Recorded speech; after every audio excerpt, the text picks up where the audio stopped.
Hello.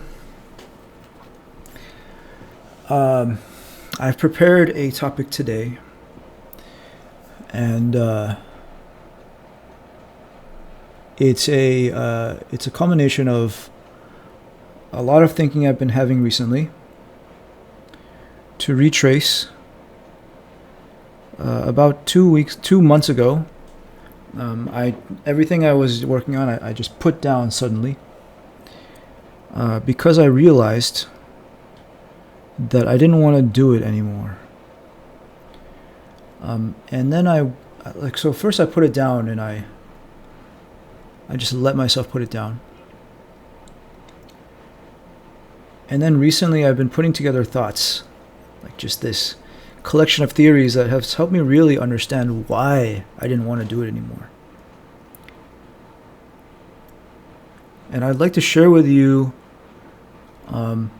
almost like the journey I've been through, like collecting ideas from all these people,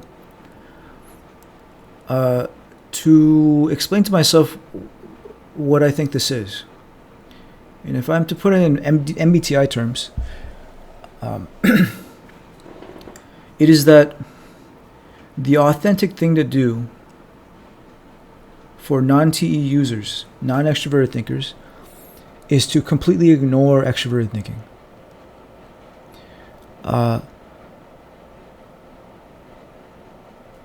And to put that in words to put that in more, like, I guess, layman words, that means that you don't have to think about what the outcome's going to be. You don't have to think about who's going to want to do it, who's going to want it from you. You don't have to think about what the plan is. You don't have to think about what you're going to do in like 5 years' time.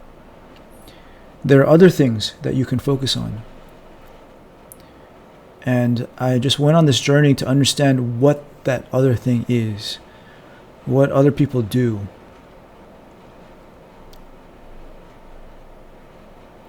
And generally what I've seen is, okay, there are the TJs, XTXJ in the XXTJ in the MBTI system, right? For them, yeah, it's completely natural for them. It is authentic. It is flow to think about the outcomes, to think about the goals and the systems. I mean, that's just the way you think, and that doesn't mean that it is objectively what the world needs and the world is about. It just means that this is how you think.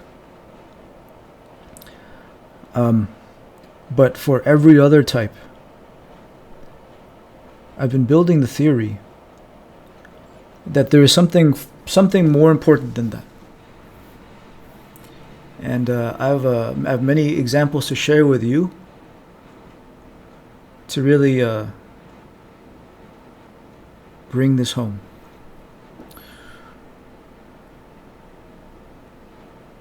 I want to really just explain why I went through this. So I was doing videos, and I was doing all these videos about things that I didn't care about. Business, strategies, just like organizing too much, and then I just put it all down because I realized I didn't want to do any of this. And very recently I published a post on Quora talking about how for an INTP perhaps, and now it's really like starting to solidify, you don't even have to think about extroverted thinking at all, TE at all. Where you're going to go, plans, outcomes, strategies. Is there a guaranteed outcome here, right? No. All you need to do, all anyone needs to do, is be authentic. So I'd like to share with you some incredibly inspiring people that I've discovered, and really talk about this. First, I guess I'll start with the image of I feel authenticity is for INTPs.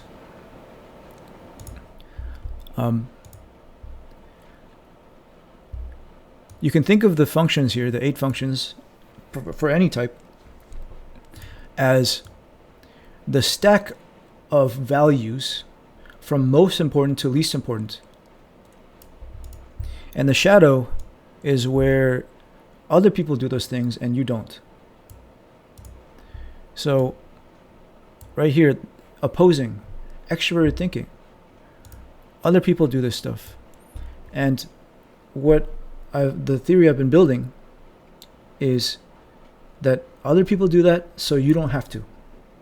And like the more I understand people talking about authenticity, I understand more and more that that's what they're talking about. They're saying, let other people value the things they value. You value what is natural to you to value. Authentically be yourself. And I've discovered examples of people that have really,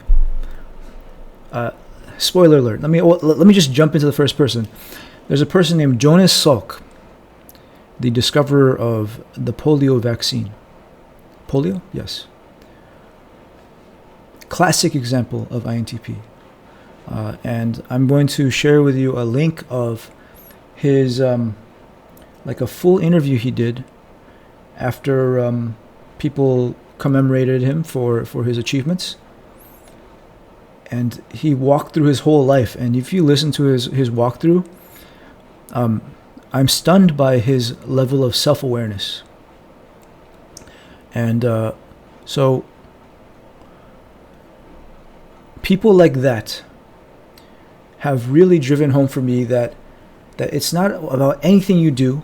It's not about anything you think. It has nothing to do with that aspect of things.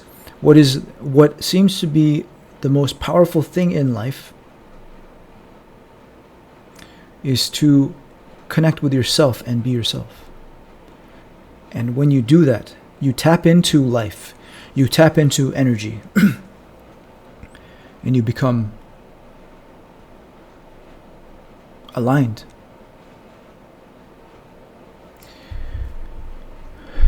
So, yeah. I went on this whole exploration.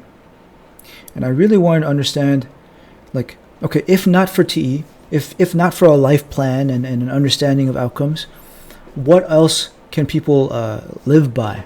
And I came up with a list here that I will share with you. Here's a list of INTPs. Jonas Salk that I talked about before. The creator of Minecraft, Marcus Persson. Sal Khan, creator of Khan Academy. Einstein. Mr. Shuji Nakamura. Kapil Gupta, who is he's a performance coach. And this Toby Fox is a great example, but I'm not sure about his type, so I'm actually going to remove him. But these people, I review across all of them, and I see that they successfully ignored and pushed against TE, extroverted thinking, external systems, and they followed introverted thinking, and the world moved to support them.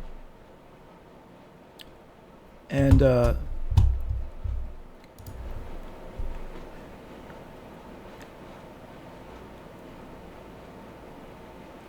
let me say it this way. They got the lifestyle that they wanted. That's the other thing that I've realized is, the conventional, cultural measures of what success is. I did more thinking and I realized that I don't want or need any of those things. And that's something that you observe. Like, okay, there are many people in the Bay Area of California that are INTPs, and they could have never expected to have made that much money, and maybe their company goes public and all that stuff. And what ends up happening when you listen to their stories is their life doesn't change one bit.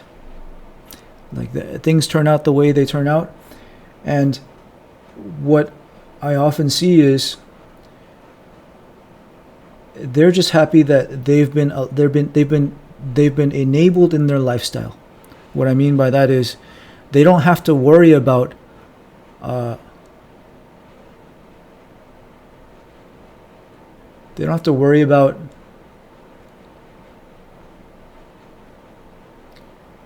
whether they can continue doing the authentic thing. Like the authentic thing, I mean, if you're like me, being an INTP is very low cost, low maintenance, and that's what these INTPs discovered. Like, hey, well, now I don't have to worry. I can continue to pursue my interests and experiment for the rest of my life without having to worry about it. And so reflecting upon that, I've decided that I'm completely fine with that. I don't have to pursue any conventional indicator of success. And because of that, what you see in front of you can be like this forever. And that's exactly what I want.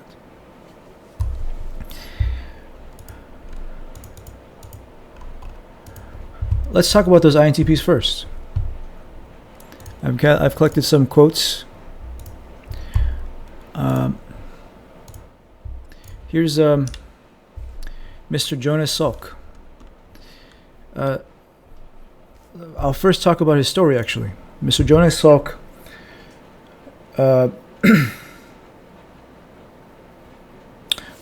okay.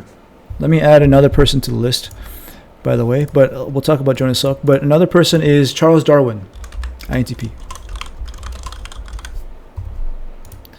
But Jonas Salk, he came into medical research, and he saw that there was a prevailing view about bacterial infections and their vaccines, that you can use the killed bacteria to vaccinate, but for viruses you must use the live weakened virus to vaccinate.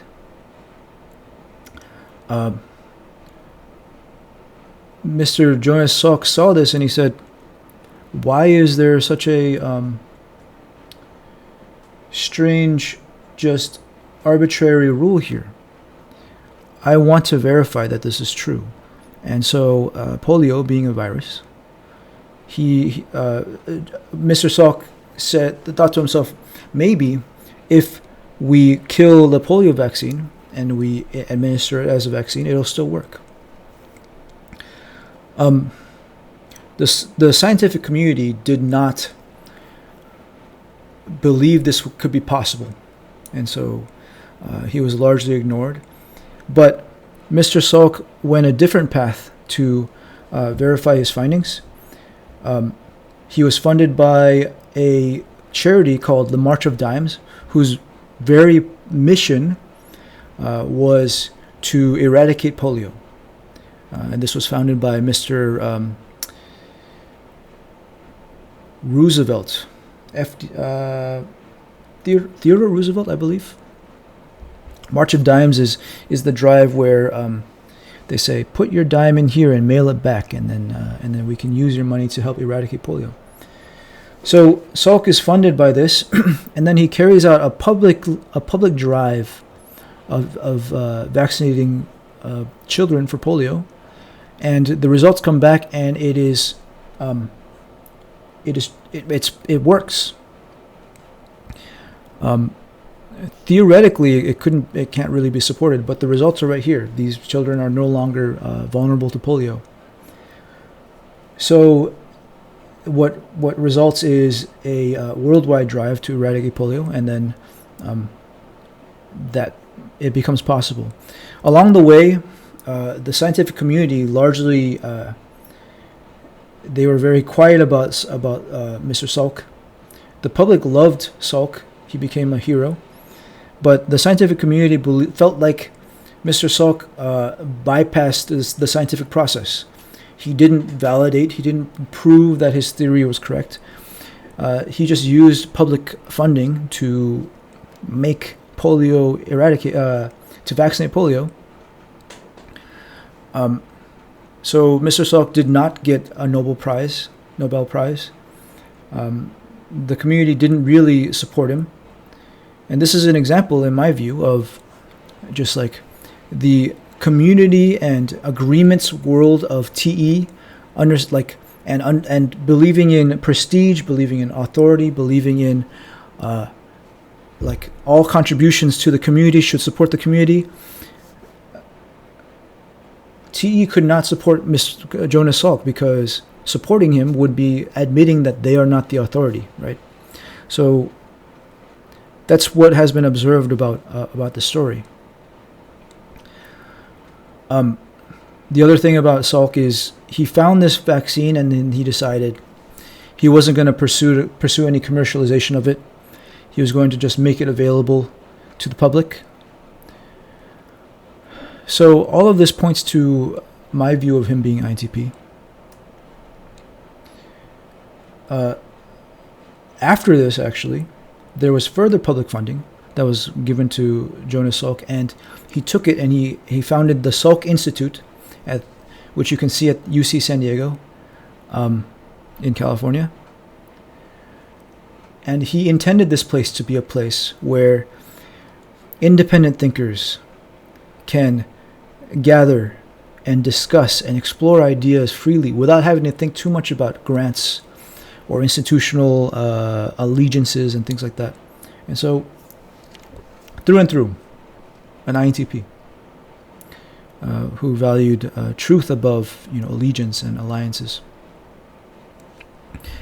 So, I highly recommend that you watch the full interview. I'll put a link about it. I'll put a link for it in the comments or in the document, whatever. But I found his example so inspiring. His level of self-awareness is, I hold that level of self-awareness can make you just shine in your authenticity in the way that you naturally are. So here are some quotes by Mr. Salk. After doing the vaccine and founding the institute, he goes on to write books talking about the connection between humanity, creativity, and science and technology. And so he moves on to become essentially a philosopher. I'm going to get these books and read them because I'm so inspired by this man. So here's a quote by Salk. I'm saying that we should trust our intuition. I believe that the principles of universal evolution are revealed to us through intuition. And I think that if we combine our intuition and our reason, we can respond in an evolutionary sound way to our problems. Here's another quote. Intuition will tell the thinking mind where to look next. So that sounds to me like hold on. That sounds to me like INTP's introverted thinking linked to extroverted intuition. Right.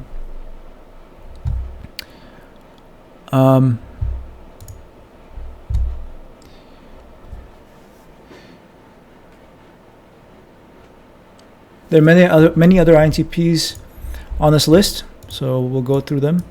Mr. Charles Darwin.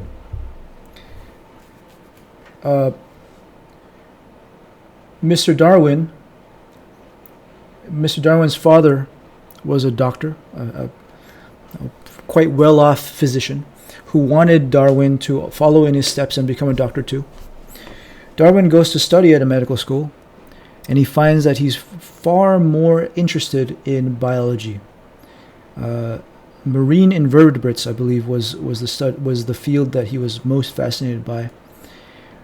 He neglects his medical studies, and he just goes on all of these side quests of researching biology, and he's so fascinated by it that there is a professor that he just follows all the time, and people talk about Darwin being this person's like side man, like he's just always with this biology professor. His father's not happy, and I'm not exactly sure how college happens, but because of his fascination and passion about biology, later on, about 5 years after, the professor that he followed so often reached out and he said, "Hey, how would you like to come along on this South American journey? This boat is going for a 2-year trip, and you can just tag along. You don't have to be a crew member or anything." Mr. Darwin wants to go. His father just refuses to let him go because, first of all, it's gonna be out of pocket. It's gonna be paid by him. But someone else, understanding Darwin's passion, convinces his father, and his father pays the money to allow Darwin to go on this trip, which turned out to be 5 years long. And Darwin, in the process, discovers, he explains the theory of evolution. He comes up with he gets all of this information to create the theory of evolution, right? But this is another example where curiosity was the guide. The responsible thing to do, the wealthy thing to do, was to become a doctor. But Darwin was so compelled to follow his curiosity, and it led somewhere good.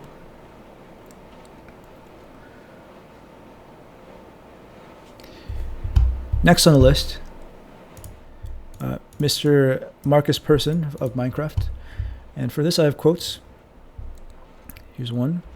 "I think the only way I could make something fun and big is if I don't expect it to be." So he's talking about, any game, but... And here's another quote. "I used to be really stressed about that. Like, how do I follow up on Minecraft? Because I have this weird expectation to. But after a while, what I realized I enjoy doing is prototyping and playing with ideas." Again, TINE, introverted thinking, extroverted intuition. And what I hear in these quotes is him understanding that authenticity for him is not in planning. It's not in trying to make an outcome happen. It's in exploring and following your intuition and experimenting and tinkering with small things. And those things will come alive. That's as far as I can say. And as the Howard Thurman quote goes, what the world needs is more people who have come alive. Next on the list, Sal Khan of Khan Academy.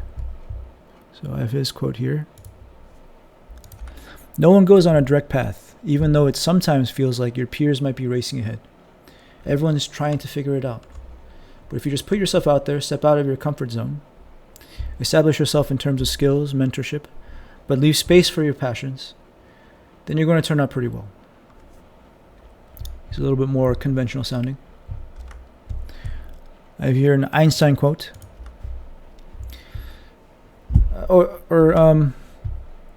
What I can say about Mr. Sal Khan is he just posted YouTube videos teaching his niece, and he had no ulterior motive. He just wanted to explain things, and that caught on. And the life of it caught on so hard that large organizations donated money towards the cause, and he was able to found and expand Khan Academy.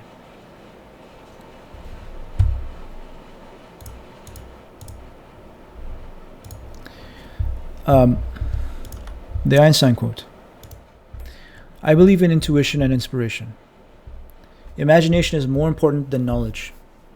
For knowledge is limited, whereas imagination embraces the entire world, stimulating progress, giving birth to evolution. It is, strictly speaking, a real factor in scientific research.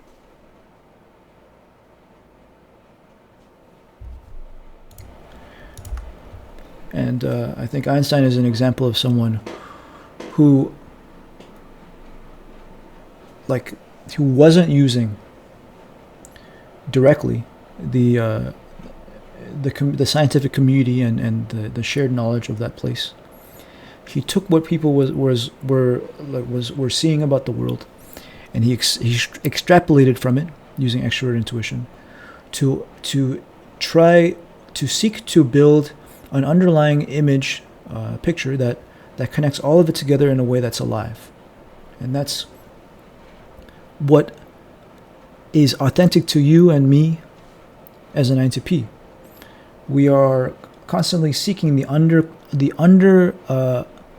underlying current of the information that we learn. And in order to do so, we must ignore, or I'll say I must ignore the allegiances, the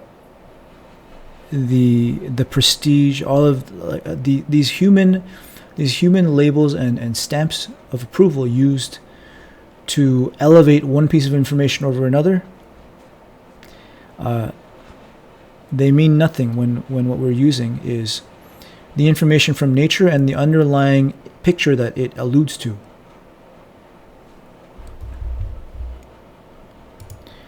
I have here a quote by so next person. Okay, so I talked about Einstein.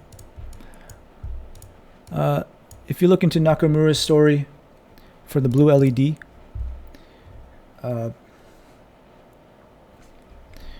I'll tell it right now.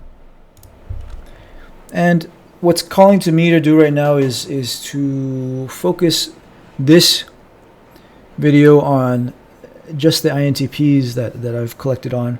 We'll see if I want to keep talking further. But Nakamura is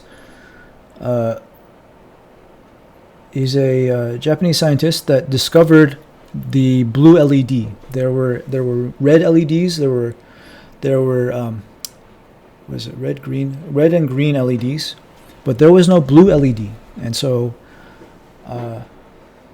there are many colors that could not be created using LEDs, and so it wasn't maximized. Nakamura was hired by a small Japanese company, and the CEO allowed him to independently research many different things. But at some point, he got obsessed with this idea of creating the blue LED, the first blue LED. Right? The original CEO stepped down. I think he passed away, and his son or grandson took over and ordered him to stop working on the blue LED. But Nakamura continued working on the LED, and a couple of years later, he stumbled upon how to reliably manufacture it. The company decides to commercialize, and this creates billions of dollars of value. All along, the company felt that Nakamura was a nuisance. He was not a positive influence in their company, and they gave him a bonus for what he did. But ultimately he left, and he went to work in the U.S. as a professor. All along this way, by the way. So first of all, he majored in, I believe, engineering. He had a master's. But in Japan, as a non-PhD, what he did was quite remarkable, or it wasn't the norm. And I also looked up. I also saw him say he always wanted to study physics, but people around him were saying like, oh, if you study physics, you can't find a job. But as we see in this story, he was never really looking for a job. He was looking to understand and discover the truths of the universe. And it paid off.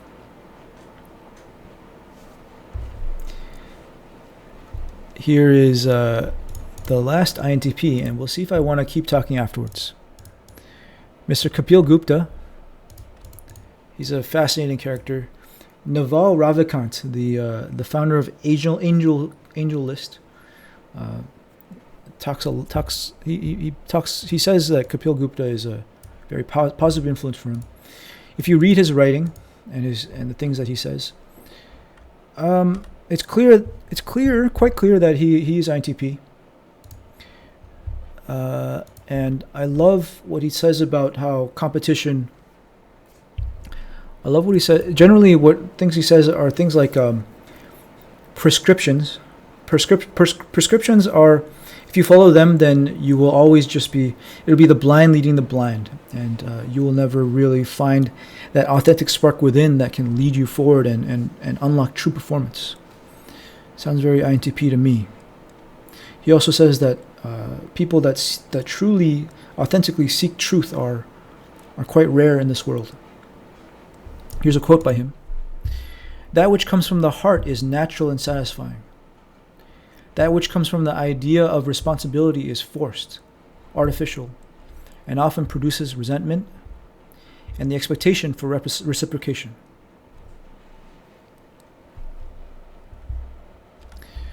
So what I hear in this is him asserting the primacy of TI, introverted thinking,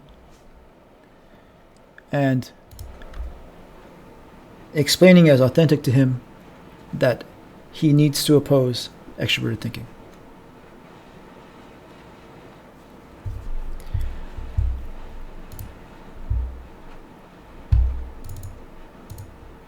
Let's see. Okay. What comes to mind to do right now is to at least cut it there. And then I'll continue down the list. And I think this has been really reassuring to me, learning about all these people. I'll show you here. Because they, like, what I see is common among all of them. There you go. That's what I want to talk about. I just want to talk about like the thoughts I've been having. What I see as common among all of them is the shared dearth, the shared lack, absence of TE, extroverted thinking, style thinking in what they do. They want to focus on something else other than the expected return on investment, the outcomes, the goals, the plans, like make the most of this year, and all, like words like this. They don't use them. They're focused on something else, and it still works. And it can even happen in a very rapid pace. So I was very encouraged by that, and I was very excited to apply it in my own life, because this means that I don't have to be inauthentic to live a vibrant, exciting life, right? If I can fully embrace the authenticity of being me as INTP, then in the terms of my own version of like my own definition of success, then I'm already successful. Today I read a book. I read a chapter of a book, and I posted. I'm going to post this video. Sure, I did those things. So like, it doesn't matter if I did them or not. What I hold as way more exciting is today was full of exactly what is aligned with me to do, and I feel very alive because I'm doing that. As I was speaking, I remembered one other INTP that comes to mind. that I want to share and talk about. I'm going to look for him, think about him for 10 seconds here.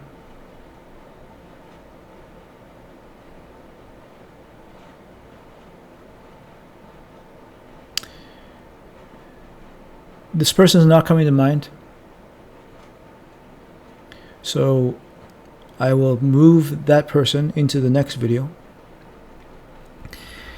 And I will wrap that up here.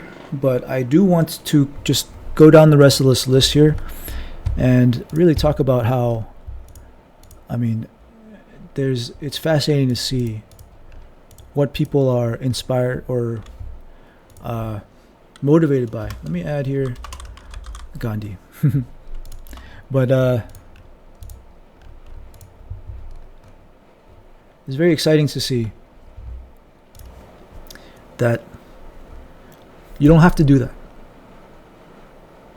You don't have to live by what seems to be the most obvious and objective way to live your life, which is through planning and maximizing outcomes and being practical. There are many people that live completely differently from that, and by the definitions of their own measure of their life, you can say they're successful. But see, I view the word success as an extroverted thinking word. So what I would rather say is they feel aligned and they feel alive.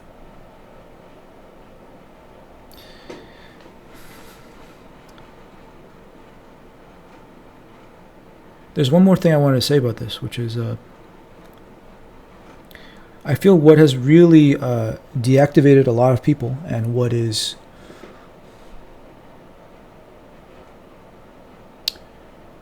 the reason why things have ended up this way, is because of recent history and developments that have really led us all to feel like extroverted thinking, TE, is the default and the expected way to move through your life, right? And what I've been reflecting on is,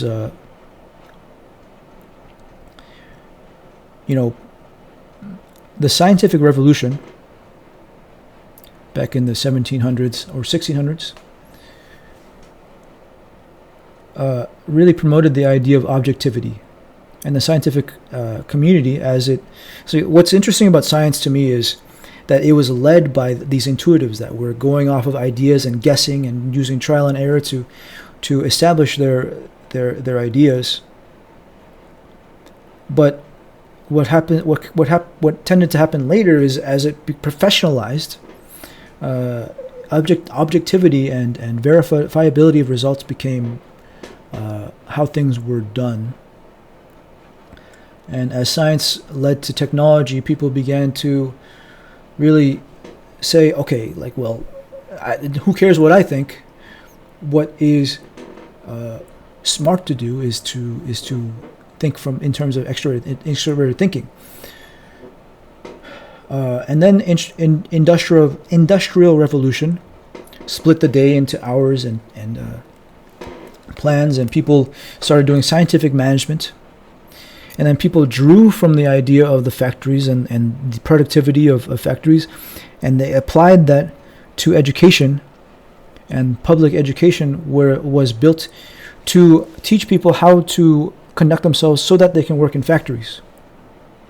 So over the span of the last maybe 200, 300 years, 400 years,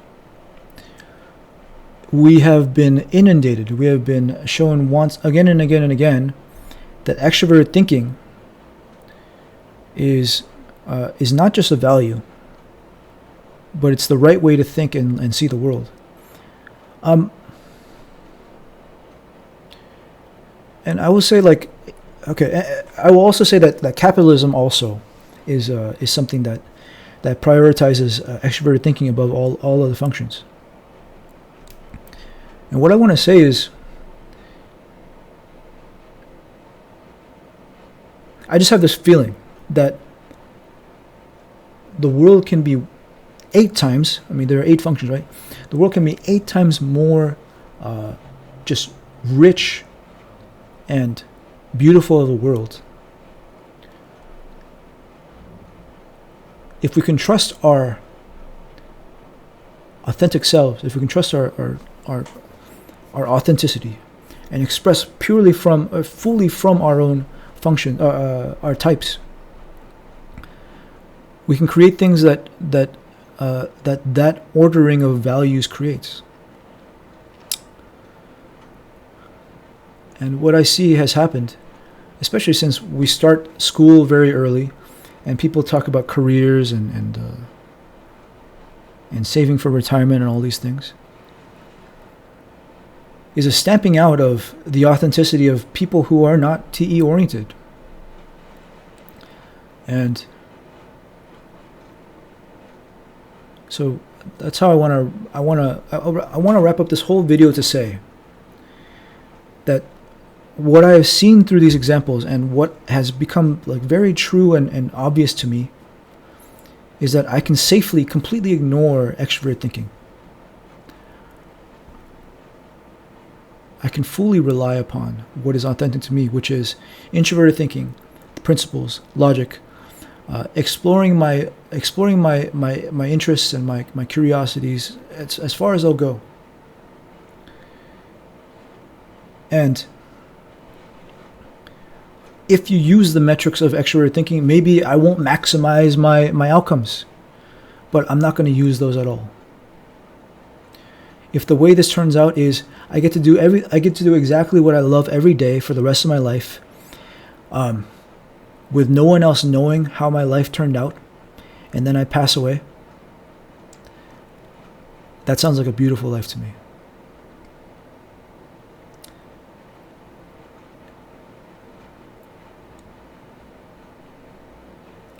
And it is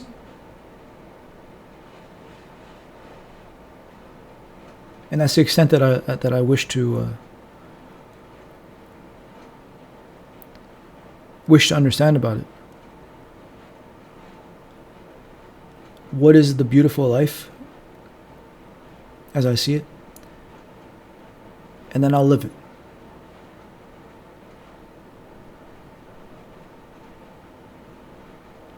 So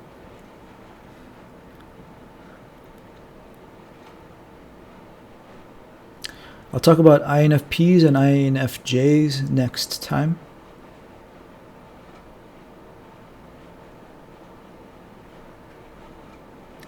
And I will wrap this up here.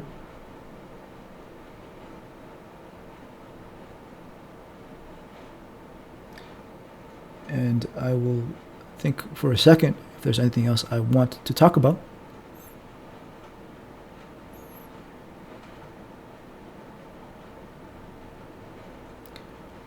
And there isn't. So I'm looking forward to listening to this over again to really help cement my thoughts. And I hope it was something thought-provoking. I think this is an incredibly important idea for orienting myself. And you can let me know if that's also true for you. So with that, I'll talk to you next time.